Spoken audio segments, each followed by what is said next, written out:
Hi friends, evening ಸ್ನ್ಯಾಕ್ಸಿಗೆ bajji bonda ಇವತ್ತು skip ಮಾಡಿಬಿಟ್ಟು ಬೇರೆ ಏನಾದ್ರು ಟ್ರೈ ಮಾಡೋಣ ಅಂದ್ಕೊಂಡು ಹೊಸ್ದಾಗಿ ಟ್ರೈ ಮಾಡೋಣ ಅಂದ್ಬಿಟ್ಟು ಟ್ರೈ ಮಾಡಿದ್ದೀನಿ. ಇದಕ್ಕೆ ನಾನೊಂದು ಆಲೂಗೆಡ್ಡೆನ ಕುಕ್ಕರಲ್ಲಿಟ್ಟು ಬೇಯಿಸ್ಕೊಳಕ್ಕೆ ಇಟ್ಕೊಂಡೆ.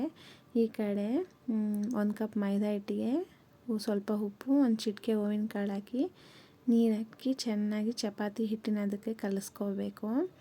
ಬೆಂದಿರೋ ಆಲೂಗೆಡ್ಡೆನ ಚೆನ್ನಾಗಿ ಮ್ಯಾಶ್ ಮಾಡಿಕೊಂಡು ಉಪ್ಪು, ಒಂದು ಅರ್ಧ ಟೇಬಲ್ ಸ್ಪೂನ್ ಖಾರದ ಪುಡಿ, ಒಂದು ಅರ್ಧ ಟೇಬಲ್ ಸ್ಪೂನ್ ಗರಂ ಮಸಾಲ, ಒಂದು ಅರ್ಧ ಟೇಬಲ್ ಸ್ಪೂನ್ ಚಿಕನ್ ಮಸಾಲ ಟೇಸ್ಟಿಗೆ ಅಷ್ಟೇ ಎಲ್ಲ ಚೆನ್ನಾಗಿ ಕಲಿಸ್ಕೊಂಡು ಚಪಾತಿನ ಲಟ್ಟಿಸ್ಕೋಬೇಕು. ಲಟ್ಟಣಿಗೆಯಲ್ಲಿ ಒಂದು ಮೀಡಿಯಮ್ ಸೈಜಾಗಿರ್ಬೇಕು, ತುಂಬ ತೆಳುವಾಗೂ ಇರಬಾರ್ದು, ತುಂಬ ದಪ್ಪಕ್ಕೂ ಇರಬಾರ್ದು.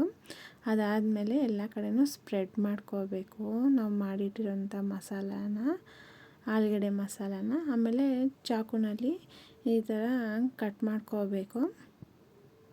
ಎಲ್ಲ ಕಡೆನೂ ಕಟ್ ಮಾಡಿಕೊಂಡು ಲಾಸ್ಟಿಂದ ರೋಲ್ ಮಾಡ್ಕೊಂಡು ಬರ್ತಾಯಿದೆ. ಅದೊಂಥರ ಡಿಸೈನಾಗಿ ಚೆನ್ನಾಗಿ ಬಂದಿರುತ್ತೆ. ಅದನ್ನು ಎಣ್ಣೆಲಿ ಹಾಕಿ ಕರೆದುಕೊಟ್ರೆ ಮಕ್ಕಳು ಡಿಫ್ರೆಂಟಾಗಿ ಮಾಡಿದ್ದೀವಿ ಅಂದ್ಕೊಂಡು ಏನೋ ಮಾಡಿದ್ದಾರೆ ಅಂತೇಳಿ ಕಂಡುಹಿಡಿಯೋಕ್ಕೆ ಆಗಲ್ಲ, ಅಷ್ಟು ಚೆನ್ನಾಗಿತ್ತು, ಕ್ರಿಸ್ಪಿಯಾಗೂ ಇತ್ತು. ಮಾಡಿದ ತಕ್ಷಣ ಇಷ್ಟ ಆಯಿತು. ನೀವು ಒಂದ್ಸಲ ಟ್ರೈ ಮಾಡಿ ನೋಡಿ, ಮಕ್ಳಿಗೂ ಇಷ್ಟ ಆಗುತ್ತೆ. ನೆಕ್ಸ್ಟ್ ವೀಡಿಯೋದಲ್ಲಿ ನೋಡೋಣ. Bye friends.